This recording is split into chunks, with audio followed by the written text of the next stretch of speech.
ہم عام طور سے جو اس طرح کی تعمیرات کرتے ہیں تو ہم ان کو برکت کی چیز سمجھتے ہیں کہ چلو جی ثواب ہوئے گا، ایک برکت، اس سے زیادہ ہمارا ذہن نہیں ہوتا اس کے بارے میں۔ جبکہ بھائیو برکت اپنی جگہ، اس میں شک نہیں کہ یہ بڑی برکت کی جگہ آپ نے بنائی ہے، لیکن جو اس کے مقاصد ہیں وہ ہمارے ذہن میں ہونے چاہیے۔ اگر آپ کے ذہن میں اس کے مقاصد ہوں گے تو پھر اس ادارے کا فائدہ آپ کے پورے علاقے بلکہ انشاءاللہ آگے دنیا تک جا سکتا ہے۔ لیکن اگر بنانے والوں کے ذہن میں اس کے مقاصد نہیں ہے تو پھر بہت مشکل ہوتا ہے۔ میں قرآن پاک کی ایک آیت پہلے عرض کر دیتا ہوں، اللہ تعالیٰ مجھے اور آپ کو بار بار کی حرمین کی حاضری نصیب فرمائے، جسے ہم بیت اللہ مکہ مکرمہ میں کہتے ہیں۔ اللہ تعالیٰ نے اس کے متعلق ایک ارشاد فرمایا ہے، ان اول بیت وضع للناس للذی ببکۃ مبارک وہدی، کہ کائنات میں سب سے پہلے کون سی تعمیر، کون سا گھر سب سے پہلے بنا ہے اور اس کی غرض کیا ہے، اس کا مقصد کیا ہے؟ تو اللہ تعالیٰ فرماتے ہیں سب سے پہلے مکے کے اندر جو گھر بنایا گیا، کائنات میں سب سے پہلی جو تعمیر ہوئی ہے وہ بیت اللہ کی تعمیر۔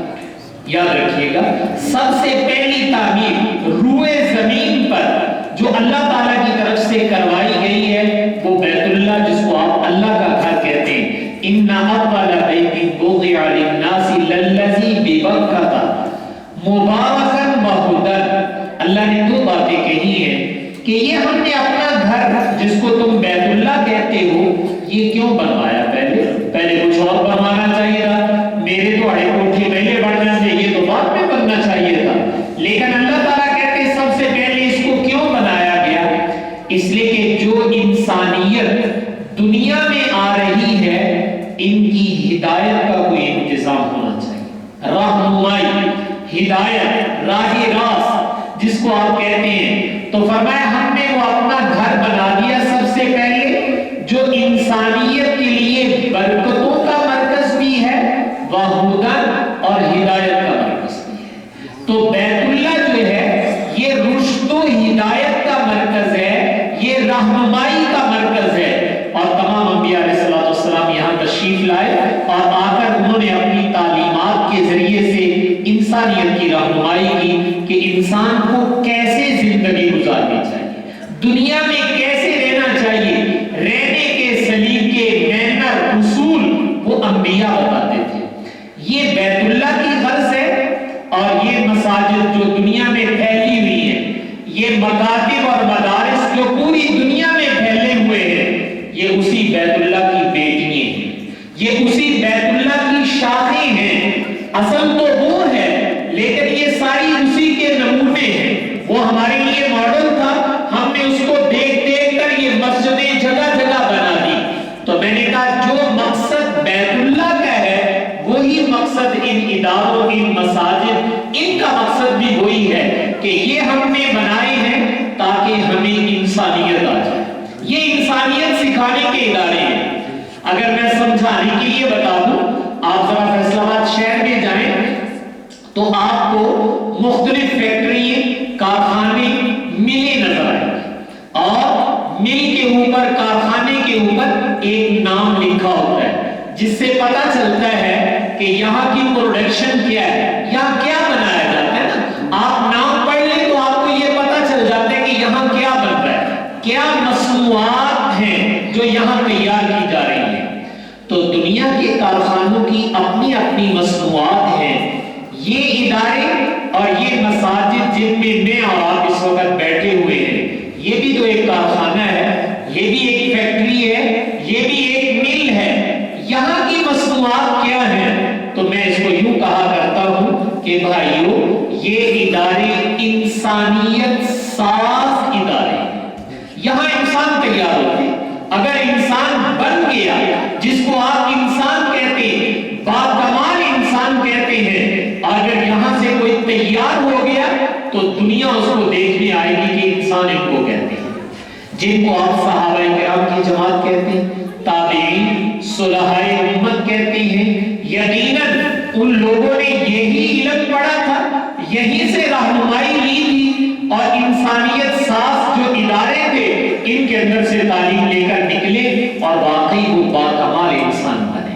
ہم یہ چاہتے ہیں کہ ان اداروں میں انسانیت سازی ہونی چاہیے، واقعی انسان بن کے نکلے اور باکمال انسان بن کے نکلے، جس کو دیکھ کر یہ پتا چلے کہ کسی نے ہاتھ لگے ہوئے ہیں۔ جب کوئی اچھی چیز ہمارے سامنے آتی ہے نا تو ہم کہتے ہیں کسی کاریگر کے ہاتھ لگے ہوئے ہیں۔ تو بھائیوں، اگر کسی اچھے استاد کے ہاتھ لگ جائیں تو انسان بن جاتا ہے۔ تو آپ صلی اللہ علیہ وسلم جو دنیا میں تشریف لائے تھے تو آپ انسانیت سازی کے لیے تشریف لائے اور آپ نے انسان تیار کر کے لوگوں کو دیے، جن کو ہم صحابہ کی جماعت کہتے ہیں، وہ انسان تیار کر کے دیے تھے کہ انسانیت ششدر رہ گئی، حیران رہ گئی کہ کیسے باکمال انسان ہے جو نہ پہلے دنیا میں ایسے آئے نہ قیامت تک آئیں گے، لیکن وہ علم آج بھی ہے۔ اگر اس کو دل و جان سے قبول کر لیا جائے تو میں نے کہا انسانیت سازی آج بھی ہو سکتی ہے۔ تو یہ جو ادارہ آپ نے بنایا ہے تو میں نے کہا کہ اس کے مقاصد آپ کے ذہن میں ہونے چاہیے۔ اس ادارے کا مقصد رشد و ہدایت، رہنمائی اور انسانیت سازی ہے۔ اور پھر اس میں تو ایک اور زیادہ عنصر بھی پایا جاتا ہے، وہ یہ کہ آپ نے بچیوں کا ادارہ بنایا ہے۔ اگر کوئی بیٹی واقعی باکمال بیٹی بن گئی اور اس کو اچھی تعلیم مل گئی تو صرف ایک بیٹی نہیں پڑی ہے، بلکہ میں کہوں تو بے جانی ایک نسل کو آپ نے تعلیم، ایک خاتون تیار کرنی پڑ گئی۔ بڑی معذرت، صرف پڑھانے کا نام تیار کرنا نہیں ہے، یہ ہم اپنے برخورداروں سے اکثر کہتے ہیں، سبق پڑھا دینے کا نام تیاری نہیں ہوتا، تیاری کے لیے بہت کچھ کرنا پڑتا ہے، تربیت جس کو آپ کہتے ہیں۔ تو اگر ایک بیٹی کو ہم نے پڑھا کے تربیت کر کے تیار کر دیا تو ہم یقین رکھتے ہیں کہ ہم نے ایک خاتون کو تعلیم نہیں دی ہے، بلکہ ایک نسل، ایک خاندان اس کی وجہ سے سمجھ جاتا ہے۔ تو الحمدللہ آپ نے یہ کام بھی کیا ہے۔ باقی انہی اداروں سے اللہ تعالیٰ قیامت تک پیدا کرتے رہیں گے۔ یاد رکھیے گا، یہ میرے اللہ کا دستور ہے، کس سے کیا کام لینا ہے یہ میرے اللہ کے علم میں ہے۔ ہماری ذمہ داری تھی ادارہ بنا دیا، معلمہ، معلم، استاد، ٹیچر وہ ہائر کر دیے ہیں، اسباب مہیا کرنا یہ میری اور آپ کی ذمہ داری ہے۔ باقی ان سے کیا بن کے کوئی نکلے گا یہ میرے اللہ کے علم میں ہے، اور اللہ تعالیٰ جانتے کہ میں نے یہاں سے اپنا کون سا بندہ تیار کرنا ہے۔ یاد رکھیے گا، بچپن میں ماتھے پہ نہیں لکھا ہوتا ہے کہ اس نے کیا بننا ہے۔ جتنے بھی دنیا کے بڑے لوگ گزرے ہیں وہ اسی طرح اداروں میں بیٹھے پڑھ رہے تھے، بچے تھے، کل کو وہی جوان ہوئے، بچپن میں جو انہوں نے علم لیا اس کی بنیاد پر دنیا کے اندر انہوں نے انقلاب برپا کر دیا۔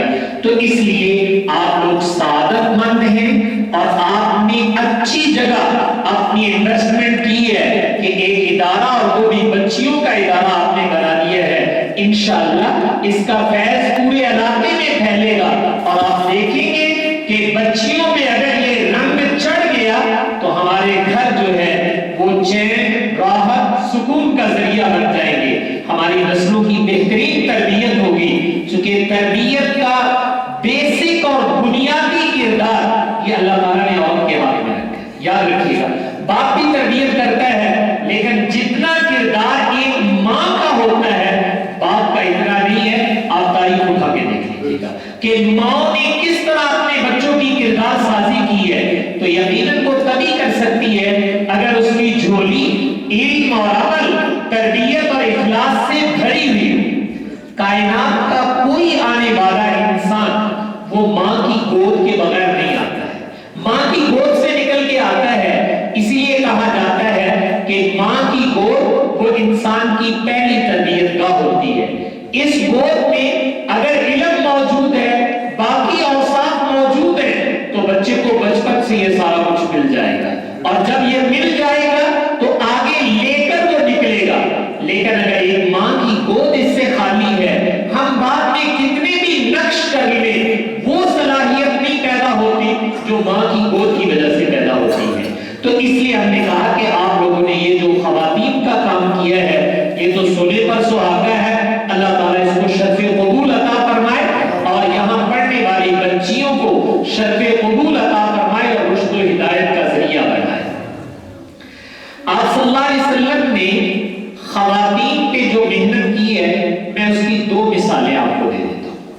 ایک تو آپ لوگوں نے حضرت جابر رضی اللہ تعالیٰ عنہ ان کی اہلیہ کا واقعہ سنا ہے کہ خود سفر پہ تھے، پیچھے سے چھوٹا بچہ فوت ہو گیا اور انہوں نے نہلا دہلا کے کفن پہنا کے لٹا کر اوپر چادر ڈالا۔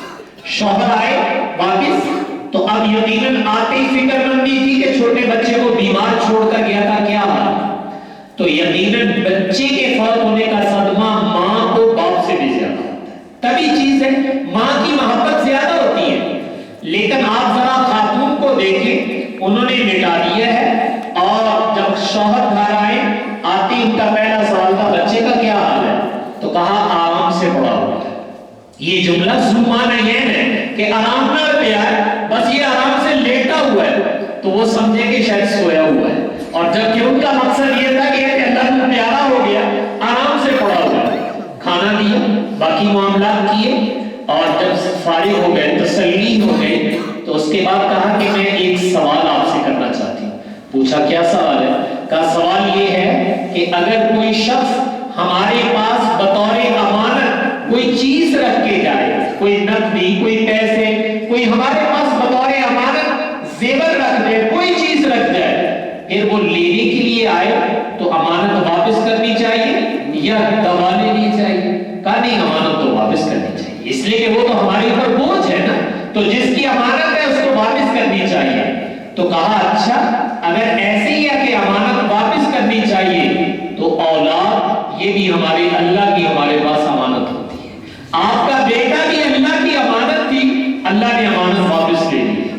ہر جابر کہتے ہیں جب میں نے یہ بات اپنی بیوی کی زبان سے سنی، بچے کی ماں ایک مثال دے کے مجھے سمجھا رہی ہے کہ امانت تو واپس کر دی جاتی ہے اور اس پہ ناراضگی نہیں کی جاتی، تو میں حیران رہ گیا کہ یار کتنا اس کا دل گھٹتا ہے کہ اس نے ایک پہاڑ جیسا غم جو بچے کے فوت ہونے کا تھا، ایک اچھی تعبیر، اچھے عنوان، طرز کلام کے ذریعے سے میرے غم کو پہاڑ سے ہٹا کر ایک روئی کا گالا بنا دیا، اس لیے کہ غم آسان ہو گیا کہ بھئی یہ تو امانت ہے، یہ چلی گئی ہے۔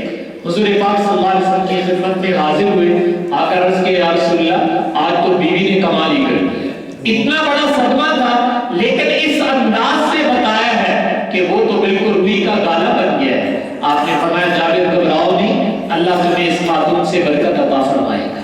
یہ حدیث میں ایک واقعہ آتا ہے، لیکن میں دوستوں سے یہ عرض کرتا ہوں بڑی معذرت، اپنی بچیوں کو جو مرضی پڑھاؤ لیکن زندگی گزارنا، گھر آباد کرنا، شوہر کے حقوق، شوہر سے گفتگو، یہ میرا دین سکھاتا ہے، اس لیے یہ بھی سکھاؤ۔ اگر یہ خاتون سیکھی ہوئی ہے کہ شوہر باہر سے آئے اچانک صدمے کی بات نہیں بتاتے، اچانک واویلا نہیں کرتے، صبر اور تحمل کا دامن نہیں چھوڑتے، اگر اس نے یہ سیکھا ہوا ہے تو وہ اپنے شوہر کو کبھی بھی پریشان نہیں ہونے دے گی۔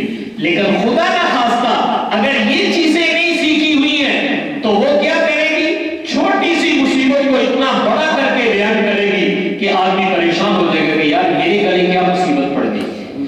تو یہ ہے بچیوں کو سکھانے کی چیزیں کہ زندگی گزارنے کے اصول کیا ہے، تو میں نے کہا یہ حضور نے سکھائے ہیں اپنی خواتین کو اور انہوں نے عمل کر کے دکھایا ہے۔ رسول پاک صلی اللہ علیہ وسلم کو جب نبوت ملی ہے تو آپ پریشانی کے عالم میں گھر آئے ہیں، تو حضرت خدیجہ رضی اللہ تعالیٰ عنہ اللہ نے ایسی باکمال عورت پیدا کی ہے، میں یہ کہوں تو بیجا نہیں کہ حضور کو نبوت کے بعد سب سے پہلی تسلی، سب سے پہلا سہارا اگر کائنات میں کسی نے دیا ہے تو وہ ایک خاتون اور ایک عورت نے دیا ہے۔ تو گویا آپ یہ کہہ سکتے ہیں کہ نبی کا سہارا بننے والی ایک عورت ہے۔ جب آپ نے اپنی پریشانی کا اظہار کیا تو حضرت خدیجہ نے فوراً فرمایا اللہ لا یخزیک اللہ ابدا، ہرگز ایسے بھی اللہ تعالیٰ آپ کو کبھی بھی رسوا یا پریشان نہیں ہونے دے گا، اس لیے کہ آپ میں تو بڑے اچھے اچھے کمالات ہیں۔ انک لتصل الرحم، آپ تو صلہ رحمی کرتے ہیں، آپ لوگوں کا بوجھ اٹھا لیتے ہیں، آپ لوگوں کی معاونت کرتے ہیں، آپ مہمان نوازی کرتے ہیں، یعنی جو حقوق العباد ہے جن کو آپ کہتے ہیں، معاشرتی چیزیں ہیں، حضور کی یہ عرض کیا یا رسول اللہ آپ میں اتنی اچھی اچھی عادتیں ہیں اور جس انسان میں یہ عادتیں ہوں اللہ اس کو کبھی ضائع نہیں کیا کرتے. تو حضرت خدیجہ نے تسلی دی ہے, امت کو پیغام دیا ہے کہ خواتین کو یہ کردار ماحول میں ادا کرنا چاہیے. تو بھائیوں میں نے عرض کیا تھا کہ اگر ہماری بچیاں یہاں سے تعلیم اور تربیت, میں دونوں باتیں کہہ رہا ہوں, تعلیم بھی اور گھر کی باتیں جس کو آپ تربیت کہتے ہیں, یہ اگر ہم نے یہاں جاری کر دیا تو نکلنے والی بچیاں وہ میرے اور آپ کے گھر گاؤں جہاں جائیں گی انشاءاللہ جنت کا ماحول بنا دیں گی. تو اس لیے ہم چاہتے ہیں کہ اس طرح کے ادارے قائم ہونے چاہیے جو رشد و ہدایت کا مرکز ہو.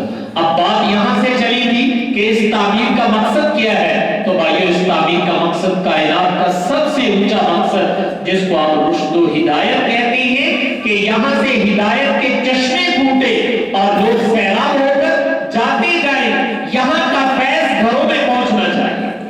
میں ایک بات کہہ کر انشاءاللہ اپنی بات ختم کرتا ہوں. اور مفتی صاحب بھی تشریف لائے ہوئے ہیں, انشاءاللہ ان کا بیان ابھی ہوگا, آپ لوگ سنیں گے تو ان کا تفصیلی بیان آپ سے ہوگا. آپ کے گاؤں میں کوئی ہاسپٹل ہو قریب, تو جب میں اور آپ بیمار ہوتے ہیں تو بیمار ہوتے ہی فوراً زبان پہ کیا آتا ہے کہ بھئی مجھے ہسپتال لے جاؤ, ڈاکٹر کے پاس لے جاؤ. یہ ہر آدمی ہم میں سے کہتا ہے. تو آپ ڈاکٹر کے پاس جانے کا کیوں کہتے ہیں, ہسپتال جانے کا کیوں کہتے ہیں؟ اس لیے کہ آپ لوگ دیکھ رہے ہیں کہ لوگ بیمار ہوتے ہیں, وہاں جاتے ہیں, شفا یاب ہو کر گھر کو آتے ہیں, آرام ہو جاتا ہے. تو جب آپ نے اپنی آنکھوں سے یہ دیکھ لیا تو اب کسی کو کہنے کی ضرورت نہیں ہے, آپ خود ہی یہ کہتے ہو کہ میں بیمار ہوں, مجھے ہاسپٹل لے جاؤ, ڈاکٹر کے پاس لے جاؤ تاکہ میری بیماری دور ہو اور میں واپس آ جاؤں. ہسپتال کا فیض, ہسپتال کا فائدہ وہ میرے آپ کے گھروں میں پہنچ رہا ہے. ہمارے بچے, عورتیں, بوڑھے, مرد, جوان, سب کو فائدہ پہنچ رہا ہے اور ہم سب خوش ہوتے ہیں کہ ڈاکٹر صاحب آپ کے آنے سے ہمیں بہت بینیفٹ مل رہا ہے, شفا یاب ہوتے ہیں, بر موقع دوا دارو ہو جاتا ہے اور تکلیف ہوتے ہی ہم ادھر کا رجوع کرتے ہیں. یہ ہسپتال کا فائدہ ہے. سوال یہ ہے کہ یہ آپ نے مسجد یا ادارہ بنایا ہے, اس کا فائدہ بھی آنکھوں سے نظر آنا چاہیے یا اسی دس دے رہی ہے تو یہ تمہاری آنکھوں سے نظر آنا چاہیے. میں دیانت آپ سے کہہ رہا ہوں, یہ ساڑھے دسن کی گل نہیں بے اسی آگے تقریر کر کے تو ہم دسی دیتے کی فائدہ ہے. نہیں, ہم یہ چاہتے ہیں, میں آپ سے دیانت پہلے بھی آپ سے کہہ چکا ہوں, ہم یہ چاہتے ہیں کہ یہ ایسی تربیت گاہ ہو. یہ آپ کی مسجد بھی بڑی معذرت کے ساتھ ہم نے مسجد کو صرف عبادت گاہ سمجھا ہوا ہے, میں 5 ویلے نماز پڑھو تو چلتے پڑھو. یہ صرف عبادت گاہ نہیں ہے, نماز بھی ہم نے پڑھنی ہے, لیکن نماز کے ساتھ جو اصل کام ہے اس کو میں کہا کرتا ہوں تربیت کا. تو یہ مسجدیں, یہ ادارے صرف تعلیم یا عبادت گاہ نہیں ہے, ہم یہاں ایک تربیت اور ٹریننگ دینا چاہتے ہیں. وہ ٹریننگ جب تمہیں مل جائے تو جب تم گھروں کو جاؤ, تمہارے رویے, تمہارے بیہیویئر, تمہارا طرز تکلم, تمہارا لین دین, یہاں کا اثر تمہارے ایک ایک کام میں نظر آئے. جب ان نمازیوں کی زندگی بدلے گی باہر والی, مسجد کی نہیں, مسجد میں آگے تو ہم سارے اللہ اکبر کہہ کے کھڑے ہو جاتے ہیں, لیکن میں کہہ رہا ہوں جب ہم مسجد سے باہر جائیں تو میرے بولنا, میرا میل جول, میرے رویے اگر وہ بہت اعلیٰ ہے, میرے نبی کے مطابق ہے, تو پھر بڑی معذرت, پھر سارے گاؤں والے آپ کو کہا کریں گے اب بابا جی ساڈا نیانا بھی مسیطے لے جاؤ, اب ساڈی کڑی بھی مسیطے لے جاؤ. اس لیے کہ وہاں انسان بنتے ہیں, ہم چاہتے ہیں تمہاری طرح یہ نہیں بن جائے, ہم یہ فیض دیکھنا چاہتے ہیں.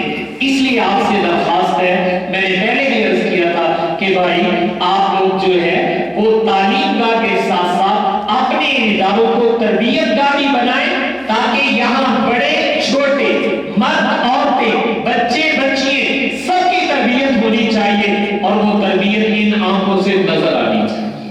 اس کام کے لیے ہم نے آپ سے یہ ادارہ بنوایا ہے. انشاءاللہ اللہ تعالیٰ نے زندگی رکھی, موقع دیا تو ہماری کوشش ہوگی کہ یہ آپ کو اللہ تعالیٰ آپ کی آنکھوں سے دکھا دے اور آپ یہ اپنے کانوں سے سنیں کہ لوگ کہیں کہ بھئی اپنے نیانے بنانے کا فلانے درس چھاڑاؤ, اپنی بچیوں کو اچھا بنانے تو فلاں جگہ چھوڑاؤ. میں نے کہا ہماری کوشش یہ ہوگی کہ اللہ تعالیٰ ہمیں یہ چیز پیدا کرنے کی توفیق عطا فرمائے.